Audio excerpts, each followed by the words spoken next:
both of us are writers, but at the same time, I think we're both very different writers. And it's different for me to try and understand the world of short story, which I know that you're really big into. I know you've probably written a lot of writing, but what's the biggest piece that you've been proud of? I think my first novel was the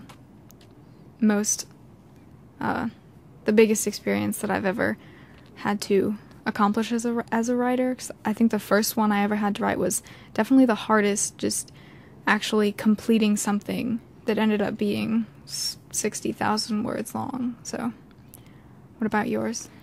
For me, it was doing a slam poem piece, and poetry in general always seems like you're putting some of yourself out there on the page, but the particular piece that I had performed was concerning my family, especially my mom, and for me to actually speak about it and bring it out into the audience was kind of big for me.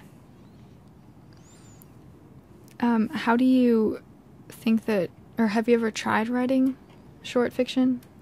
I still do write short fiction, and I've been trying to write some this summer, but it's harder for me because you have to create something in my mind that kind of has to go and flow and tell something big. This is my perspective of it, at least, and it's something I'd really like to get back into, and I haven't written anything too recently.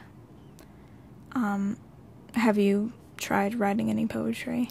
Well, I just wrote a poem that was, it was kind of free. It wasn't really like strict rhyming scheme or anything, and it turned out to be pretty good.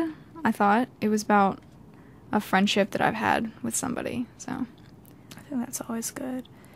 I think poetry and a lot of writing always stems from relationships, whether with family or with friends.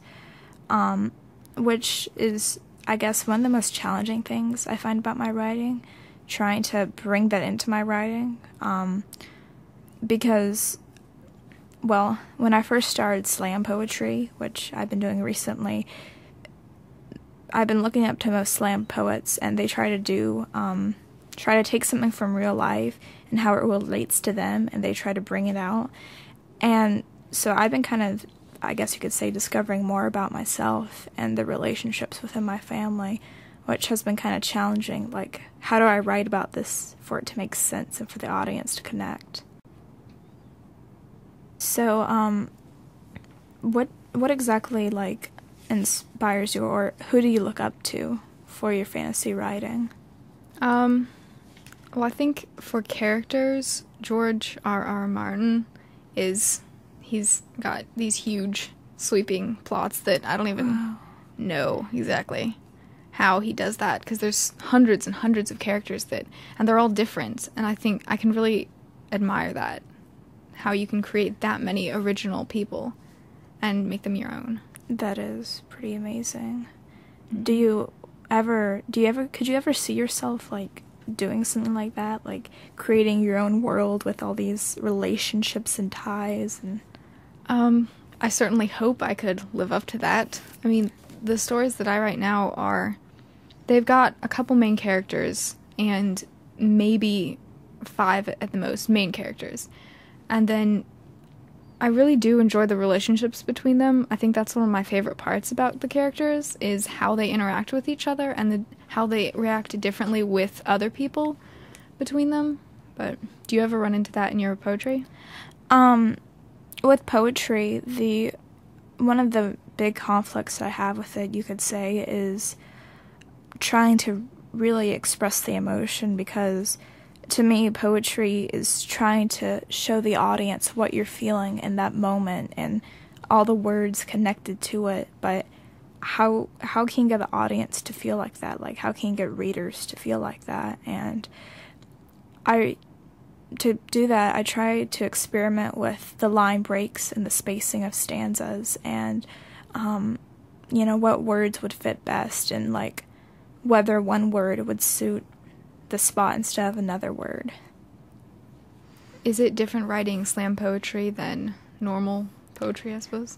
I've discovered that so much in the past year, and I've begun to separate my poetry into page poetry and into slam poetry, because I realize that stanza breaks don't exactly matter in slam poetry, but in slam poetry you have to be a little less abstract to come to something more concrete so that your audience knows what you're talking about. And when I first started, it was hard, trying to get them separate, like what exactly was the difference between the two of them. But I think at this point, and hopefully in the future, I can continue getting better at both sides. I think just writing in general, I would say just the fact that we can create all these different worlds and people out of literally a pen and some paper, and then that can evolve into something that changes us as people and how we act sometimes and the things that we do. It's kind of scary, actually. It is. How much it can just change us. Mm-hmm. Just because of what we think of and the people that we can somehow merge together into this one unique being. I really enjoy writing for being able to record ideas that we have, where I'm able to capture the blip of a thought and, experiment and, I guess, craft it better and better to make it something really amazing. And I like how you're able to merge feelings, because poetry especially, I thought and still think, is incredibly grounded in feelings, but also what those feelings and how they influence you and others. And I really like seeing how emotions are expressed. Is that different from what you thought originally as a writer? In the beginning, I thought originally poetry for me was an outlet, like to get out a lot of emotional feelings, and it still is, but originally I used it as, I guess you could say, the paper was my therapist, where I'd be writing down like ridiculous things, and in general they weren't exactly well thought out. It was kind of like I wasn't doing it for writing. I was just trying to get all my energy out, but over time it's become something that I really do like and want to continue to get better at. I can relate to the therapy aspect of it, because sometimes when I sit down at the computer to type out a scene, I'm starting out like really mad or just sad about something, and then I start thinking about my characters and then what they have to go through, and it's completely different, so I can just go into a completely different mindset and forget about all the things that are happening in the real world. Yeah.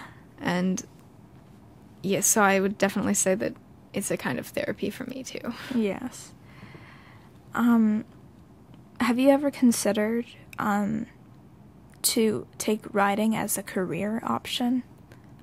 Yes, I have, especially since I'm starting to have to think about that. And I don't think I would have it as one career, because there's only a few people who can make that into their soul, just living. But I definitely, especially now that I have a couple of big projects that I can show to people, I definitely want to try to get published. So I definitely want to continue it. I think we both want to continue it, because why would we ever want to stop?